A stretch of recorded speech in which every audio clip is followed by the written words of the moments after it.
You are listening to an American Free Press podcast.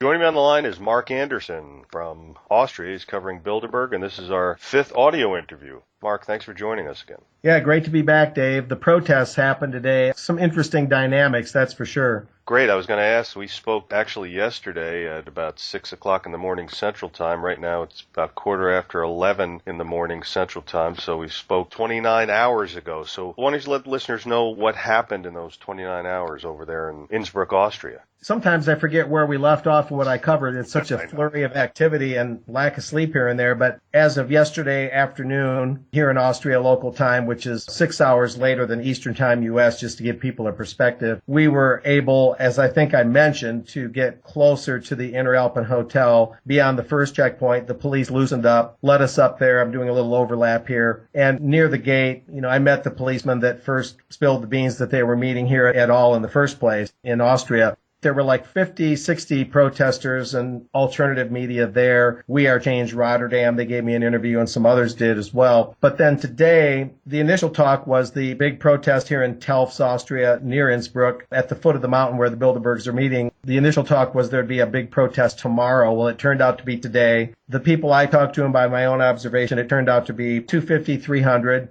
The police were pretty accommodating. There were some speeches. They walked around town in kind of a semicircle, and then there were some more speeches and music. It was kind of like a miniature version of the Bilderberg Festival 2 years ago in England. To sum it up, it's good to see the young people taking a passionate interest. Some of them may not totally understand Bilderberg in a historic or in-depth way. Some people even under 20 years old and some barely 20, but that doesn't take away from their passion and their thirst for knowledge. And it's good to see that. You see a little more of that here, quite honestly, than in the States. The European youth are a little more motivated for whatever reason. It's causing a lot of a stir, and that'll bring more media coverage of Bilderberg than there otherwise would have been. I took a lot of photos that'll soon be on the website and in the hard copy AFP. It happened today, and the weather cooperated. It's raising more awareness about Bilderberg.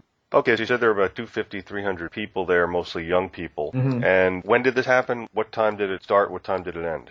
It's about 3 hours local time. It started about noon, went till about 3 in the afternoon. It was peaceful, I guess. Yeah, the police had light riot gear, but they didn't even have their helmets on. They were far less aggressive than the police in Chicago when they had the NATO summit in Chicago in 2012. The police presence there was overwhelming, but of course the protesters were much larger in number. The only thing I can say about it that could be construed as negative, or at least lacking, if you will, is that we still see a predominance of only left-wing protesters. Now, that doesn't make the left-wing protesters bad people or anything, but Bilderberg is the kind of issue like banking reform and other key issues where left, right, or center, it doesn't matter. We all need to get together and figure out a way out of this trap. And the left-wing predominance of the G7 protests and Bilderberg does give me suspicion about George Soros money funneling in here or funneling in there. Some people wearing T-shirts that literally have the old Soviet Union hammer and sickle on them. It's a spirited and I think basically honest but sometimes misguided way of protesting Bilderberg, because Bilderberg is really part of the financial bloodline, if you will, that helped create the industrial infrastructure of the Soviet Union. The Rockefeller Chase Manhattan Bank was notorious for helping fund large projects in the Soviet Union right during the very heart of the Cold War. We can appreciate the youth's interest and passion and enthusiasm, but we do need to watch the facts and the behind-the-scenes goings-on carefully here.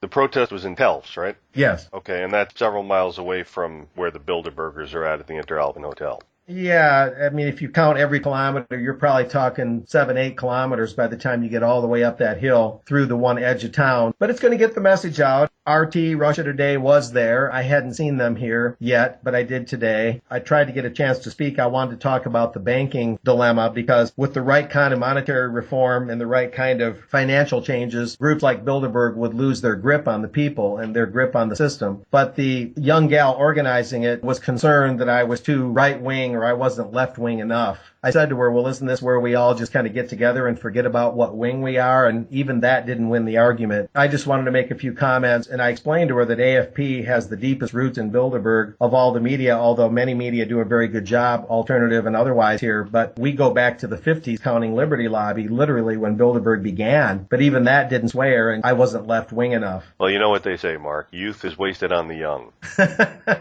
I did do an interview with a German journalist and had a lot of onlookers listening to what I had to say, even some police officers. We went into banking. We went into companies that sell military materiel to countries that are ostensibly America's enemies, Bilderberg connected companies like Siemens. We talked about how these corporations can get away with things, selling things to other countries that can't believe they can even get away with it. There were British investors that traded with Germany during World War II when Germany was basically at war with Germany. Regardless of which side or, what view you might have of Germany, the financial elite believe that the boundaries that normally apply to you and me don't apply to them. They can trade fighter jets, sell guns to whoever they want, F-14s to whoever they want, and the restrictions just don't seem to be there. The conversation with this German journalist was well observed, and that was kind of a highlight. I partially did that because they wouldn't let me speak at the protest.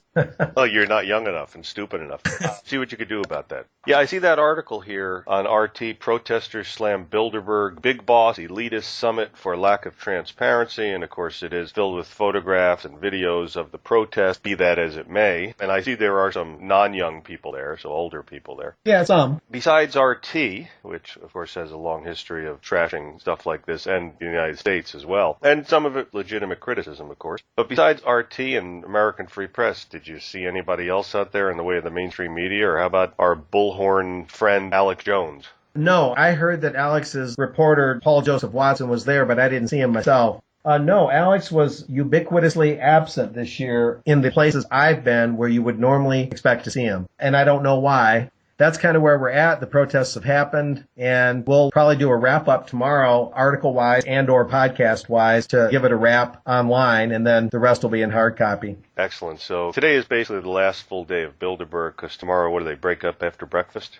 Yeah, probably anywhere from noon to about 3 o'clock, depending on who they are. And there's supposed to be photographers at the nearby airport to take care of that. Matter of fact, we're going to be discussing that here in just a little while. So with that, I'll bid you adieu until we talk again. Sounds good, Mark. Thanks for the update, and we'll speak to you tomorrow morning. Yep, we'll do our best. Thanks, Dave.